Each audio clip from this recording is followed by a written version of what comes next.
अभी बात करते हैं critical evaluation of the federal system की। तो भारत के कॉन्स्टिट्यूशन को अगर आप देखें तो भारत का कॉन्स्टिट्यूशन जो आइडियल फेडरल सिस्टम जो होता है, जो ट्रेडिशनल फेडरल सिस्टम होता है, जो अमेरिका में है, स्विट्ज़रलैंड में है, ऑस्ट्रेलिया में है, वो सिस्टम कहीं ना कहीं उससे हम लोग डेविएट हो चुके हैं, राइट। और हमारे यहाँ पे ज़्यादा जो पावर है वो सेंटर के पास है।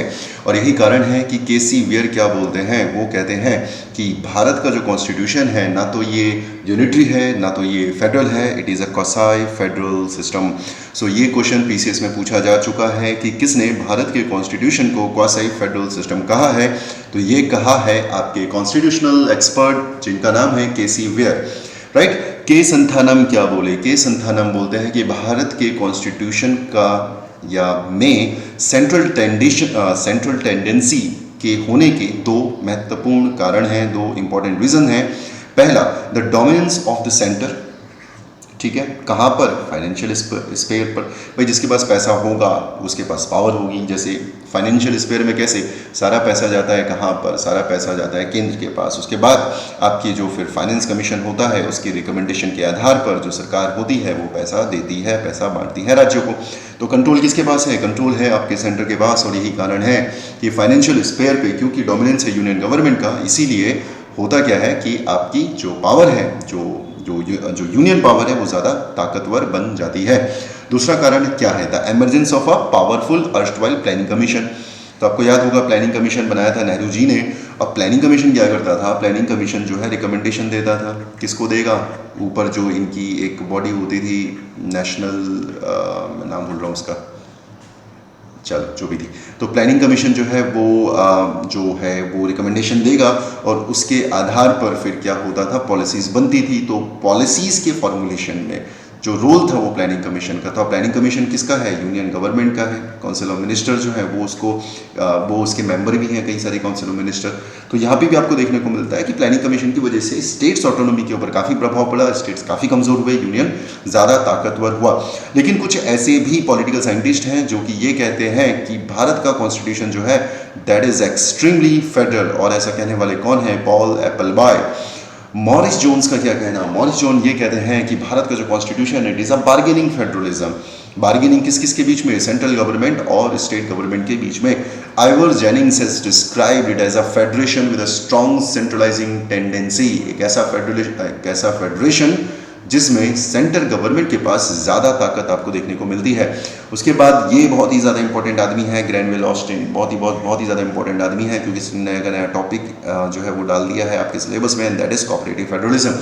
तो ये भी एक सवाल बनता है आपका कि किसने भारत के कॉन्स्टिट्यूशन को कोऑपरेटिव फेडरलिज्म कहा है।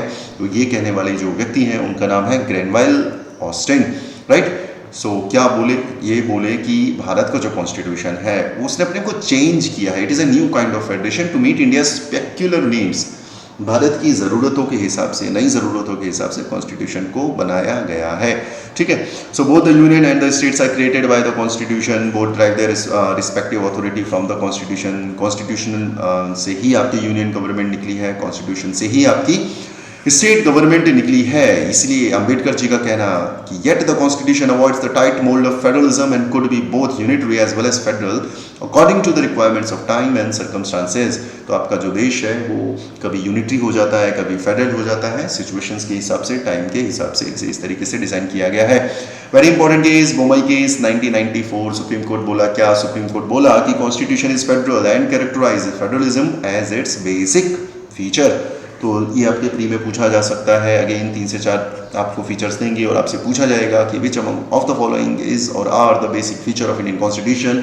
सो you have to remember that federalism is the basic feature of the Indian constitution, right. और क्या बोला, बोमई नहीं, बोमई केस, ठीक है, वो बोमन ईरानी है। सो बोमई केस में बोलता है supreme court the states have an independent constitutional existence. अपनी खुद की पहचान है इनकी, दे आर नॉट सैटेलाइट्स और agents of the centre, right? So they have their own existence and उनकी अपनी constitutional existence है. They are not the satellites, they are not the agents of the center. So this is it, I guess. No, एक para और है इसमें, क्या कहता है ये? Okay, federalism in India represent a compromise between the two following conditions, दो constitution है जिनके बीच की स्टेज जो है वो इंडियन फेडरलिज्म है। पहला, normal division of powers under which states enjoy autonomy with in their own spheres, तो ये भी आपको देखने को मिलता है। और दूसरा, तो आपने क्या किया है, बेसिकली स्टेट्स को बहुत ज़्यादा पावर दे रखी है, इतनी दे रखी है कि वो ऑटोनॉमी एंजॉय कर सकता है, लेकिन you also have you have to make sure rather कि भारत की नेशनल इंटीग्रिटी भी बनी रहे। आप इतने आज़ादी ना दे दो कि स्टेट्स अलग हो जाए। तो there is a fine balance between the distribution of power, ठीक, राइट। सो बीच का जो कंटेंट है that is not that important. So this is the critical evaluation of the Indian Constitution, and with this we have come to an end of this chapter federalism. I hope आपको ये topic आसानी से समझ में आया होगा, अगर नहीं आया तो you can ask me the questions, and मिलते हैं जल्दी अगले लेक्चर के साथ। Thank you so much, God bless you.